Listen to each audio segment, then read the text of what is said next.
Let's talk about how we build our lives today. I'm not talking about bricks and mortar, but about bits and bytes. We're going to dive into the architecture of our digital world. I mean, it's a simple fact, isn't it? Your life is online.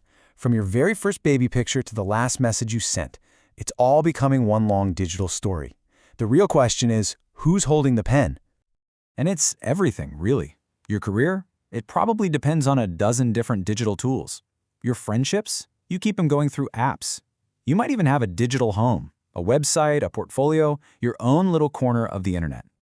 And that brings up two absolutely critical questions. First, when you build this digital life, what choices are you making at the ground level? And second, what are the invisible rules, the fine print that govern this entire space you now call home? Okay, so let's start right there, at the foundation.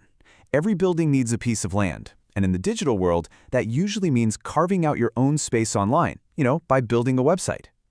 Right off the bat, you're faced with this fundamental choice. Think of it like this. Are you going to rent a room in a huge, crowded apartment building? That's kind of like shared hosting. Or do you want a fully serviced apartment, designed just for you? That's more like managed WordPress hosting. And what this really boils down to is that classic trade-off, money versus time. With shared hosting, sure, you save a few bucks, but you're also the plumber, the electrician, and the security guard for your site. Managed hosting costs more, but you're basically hiring a whole team to handle all that technical stuff for you. So the key here is to just be honest with yourself. It's not just about the price tag. You have to think about your own time, how comfortable you are getting your hands dirty with the technical side of things, and what's your peace of mind worth. You got to choose the foundation that fits you, not just your wallet. All right, so once you've built that digital home, something really interesting starts to happen. You're not chained to a desk in an office anymore. Your work, your entire presence, it exists online.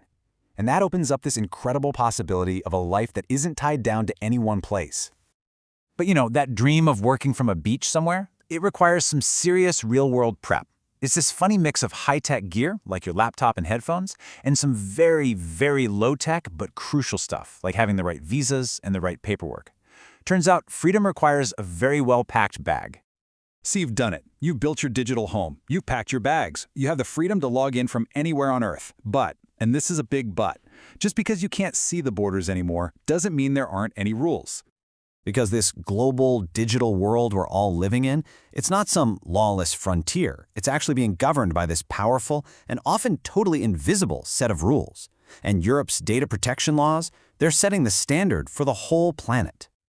Now, the cornerstone of all these rules is a surprisingly broad definition of what personal data even is. It's not just your name or your email address.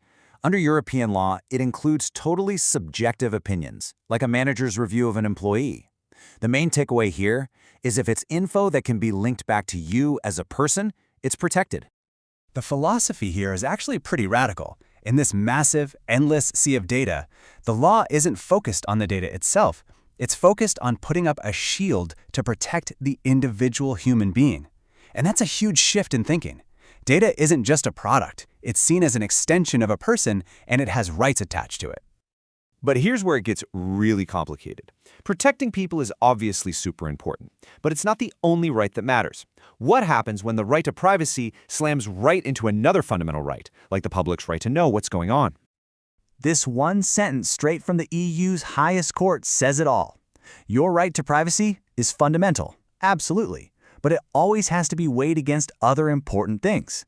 It's not some magical trump card that you can play to win every single time. This real-world case is a perfect example of this clash. You had an activist group that wanted to see who was influencing the rules on pesticides, which is clearly a matter of public interest. The Food Safety Agency released the documents, but they blacked out the names of the scientists saying, hey, privacy. But the court stepped in and said, nope. In this specific case, transparency, the public's ability to see who said what and check for any bias, was more important.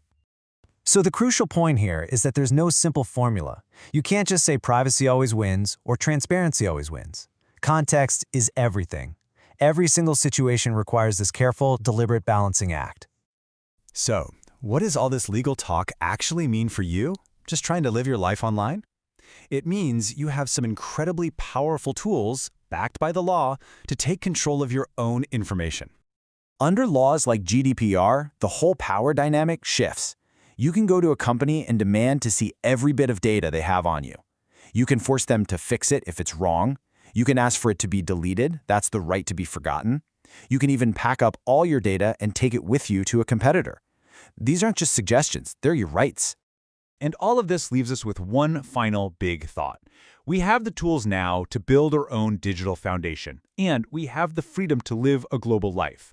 But with all these complex rules being written by other people, are we really the architects of our own digital destiny?